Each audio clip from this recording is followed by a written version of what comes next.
تقدیر کیا ہے؟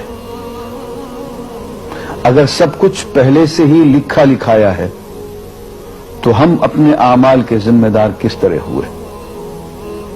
پھر اعمال کی جزا و سزا کیسی؟ پھر جنت و دوزخ کے کیا معنی؟ وضاحت فرمائے۔ بھائی سچی بات یہ ہے کہ اس سوال نے ایک عرصے تک مجھے بھی ستائے رکھا،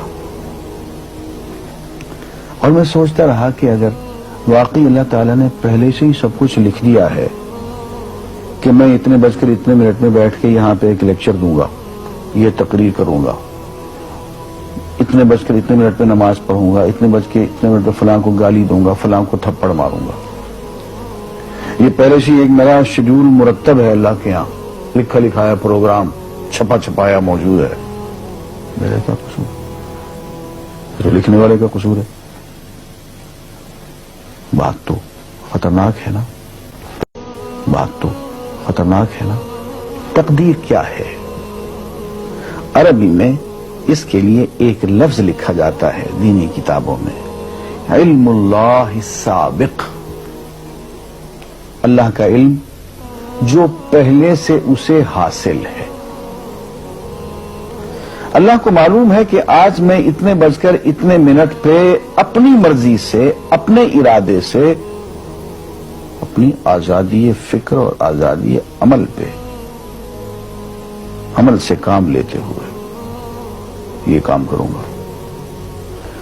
اب بھائی کام تو میں اپنی مرضی سے کر رہا ہوں، اپنی آزادی سے، اپنے ارادے سے کر رہا ہوں، لیکن اتنی سی بات تو مانو کہ اللہ تعالیٰ علام الغیوب ہے، علیم بذات الصدور ہے۔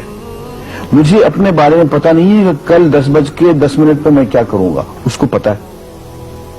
مجھے اپنے بارے میں پتہ نہیں ہے کہ میں 10 سال کے بعد کہاں ہوں گا، کیا کر رہا ہوں گا، فلاں بج کے فلاں منٹ، اس کو پتا ہے۔ اس کو میرے آزادانہ، خود مختارانہ، فری ول کے ساتھ کیے ہوئے اعمال کا پتہ ہے کہ میں اپنی مرضی سے، اپنے فری ول کے ساتھ، اپنے ارادے سے اتنے بج کر اتنے منٹ پہ کیا کروں گا۔ یہ اس نے اپنے ہاں لکھ رکھا ہے، اس لیے کہ اس کو پوری کائنات کا نظام چلانا ہے۔ اس کا علم جو ہے وہ صحیح ہے، لیکن اس کا علم میرے ارادے سے نہیں ٹکراتا ہے۔ یہ بات میں ایک مثال سے سمجھاؤں گا۔ میرے ساتھ ایک واقعہ پیش ہو گیا، اس دن مجھے تقدیر سمجھ میں آ گئی کہ ہوتی کیا ہے۔ 1971 کی بات ہے کہ یہاں اکاؤنٹنٹ جنرل آفس میں ڈپٹی اکاؤنٹنٹ جنرل تھا۔ اس زمانے میں ایک مشہور نجومی تھا شیخ صادق، یہاں قلعہ گزر سنگھ میں رہتا تھا۔ وہ پتہ نہیں بیچارہ زندہ ہے یا فوت ہو گیا۔ انہوں نے دروازہ کھولا، میرے کمرے میں آ گیا۔ کہاں صاحب ہم آپ کی خدمت کرنا چاہتے ہیں، ہم آپ کو مستقبل کے بارے میں کچھ بتانا چاہتے ہیں۔ میں نے کہا میرے پاس فضول باتوں کے لیے وقت نہیں ہے، میں علم نجوم وغیرہ کو اس قسم کے یہ فضول باتوں کو میں نہیں مانتا ہوں، مشغول آدمی ہوں، ان چکروں میں مجھے مت ڈالو۔ اس نے کہا سر مجھے صرف 1 منٹ تو آپ دے دیں۔ میں نے کہا ہاں 1 منٹ دیتا ہوں۔ اس نے ایک بہت بڑا کاغذ میرے سامنے لکھا جس پہ 40 خانے بنے ہوئے تھے، 40 چیزوں کے نام لکھے ہوئے تھے، مختلف چیزوں کے نام، کتاب، قلم، اینک، کاپی، دوات، پینسل، میز، بادل، برکھا، مسجد، مندر، ایسی ایٹ رینڈم چیزوں کے نام، 40 چیزوں کے نام لکھے ہوئے تھے۔ وہ کہنے صاحب آپ ان میں سے کسی ایک چیز پہ انگلی رکھ دیں یا اس کا نام آپ اس کاغذ پہ لکھ دیں۔ اور مجھے یہ کہتے کہتے اس نے ایک پیس آف پیپر میری میز سے اٹھایا اور اس پہ کچھ لکھا اور اس کو یوں الٹا کے رکھ دیا۔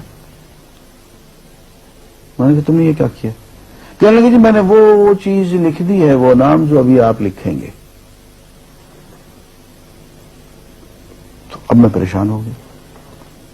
تماشا کی بات ہے نا کہ جو چیز میں سوچ سوچ کے اپنے ارادے سے، اپنی مرضی سے ابھی لکھوں گا، اس نے پہلے جو لکھے وہاں رکھ چھوڑ دیے میرے سامنے۔ اب میں سوچ میں پڑ گیا کہ یار وہ چیز لکھوں جو اس نے نہ لکھی ہو، کبھی میں اس کا ارادہ کروں، کبھی اس کا ارادہ کروں، اب تنگ آ کے آخر میں نے کسی ایک چیز کو لکھ دیا کہ میری یہ ہے۔ اس نے جب وہ الٹایا تو وہ وہی چیز نکلی۔ اب پتہ نہیں یہ کیا چکر تھا اس کا، خدا ہی جانے۔ کوئی اس کا علم ہوگا، کوئی فن ہوگا، کوئی تک بازی ہوگی، تک بندی ہوگی کوئی. لیکن اس دن مجھے پتا چلا کہ یار اس کو جو کچھ میں نے لکھا ہے اپنے ارادے سے لکھا ہے، اپنی مرضی سے لکھا ہے، اس سے پابند ہو کے نہیں لکھا. کبھی اس میں انگلی لگاتا تھا، کبھی اس پہ آخر چپ کے ایک لکھا میں نے. لیکن اس کمبخت کو پہلے سے پتا تھا کہ میں کیا لکھنے والا ہوں، اور اس نے پہلے سے وہاں لکھ کے رکھا ہوا تھا. میں نے کہا یار ایک محدود علم والا آدمی میرے آئندہ کے اعمال کو اپنے ہاں لکھ کے رکھ سکتا ہے. چن کے وہ عمل میں اپنی مرضی سے کر رہا ہوں، اپنے ارادے سے کر رہا ہوں، کوئی مجبوری نہیں ہے اس میں. لیکن وہ میری مرضی والا عمل، میرے اپنے ارادے سے کیا ہوا عمل، پوری آزادی کے ساتھ کیا ہوا عمل، اس نے پہلے سے اپنے یہاں لکھ کے رکھا ہوا. یار اگر یہ انسان کر سکتا ہے تو رحمان کیوں نہیں کر سکتا؟ اس نے میرے سارے اعمال جو میں آئندہ چل کے کرنے والا ہوں، وہ سارے کے سارے اعمال اس نے اپنے یہاں لکھ کے رکھے ہوئے. اس کو انتظام کرنا ہے، میرے رزق کا انتظام بھی کرنا ہے، آگے میری زندگی، میری موت، میری قبر میں اکوموڈیشن کا پتہ نہیں کہاں کا میرے اس نے انتظامات کرنے ہیں. تو میرے بارے میں اس نے سارا ڈیٹا کلیکٹ کر کے رکھا ہوا ہے اپنی انفارمیشن کے لیے کہ یہ اپنی مرضی سے کیا کیا کچھ کرے گا. تو اس کے لکھے ہوئے ہونے سے میری مرضی ختم نہیں ہوتی، میری ذمہ داری ختم نہیں ہوتی، میرا ارادہ، میری فری ول ختم نہیں ہوتی. یہی وجہ ہے کہ ہم جو اعمال کرتے ہیں اس میں سے اللہ تعالیٰ اس کی کچھ ذمہ داری ہم پہ ضرور ہوتی ہے. کچھ کام اللہ تعالیٰ کا ایک نظام ہے، اس میں شاید ہماری ذمہ داری نہ ہو، وہاں جبر ہو. لیکن کچھ اعمال ایسے ہیں جن میں خالصتاً ہمیں آزادی حاصل ہے، ہمیں اختیار حاصل ہے، ہم ان کے ذمہ دار ہیں، ہمیں ان پہ جزا ملے گی، ہمیں ان پہ سزا ملے گی، اللہ تعالیٰ بچائے. اور جزا ملے گی تو جنت ہوگی، سزا ملے گی تو دوزخ ہوگی. لیکن آزادی عمل اور ارادہ ضرور ہے. یہ الگ بات ہے کہ اللہ تعالیٰ کو پہلے سے ہی معلوم ہے کہ ہم اپنے ارادے سے اور اپنی آزادی اور اپنی مرضی سے ہم آج اور کل اور پرسوں اور سال بھر کے بعد اور 10-20 سال کے بعد ہم کیا کیا کریں گے اس کے ہاں لکھا ہوا ہے. وَعِندَهُ عِلْمُ الْكِتَابِ، اس کے ہاں سب کچھ لکھا ہوا ہے.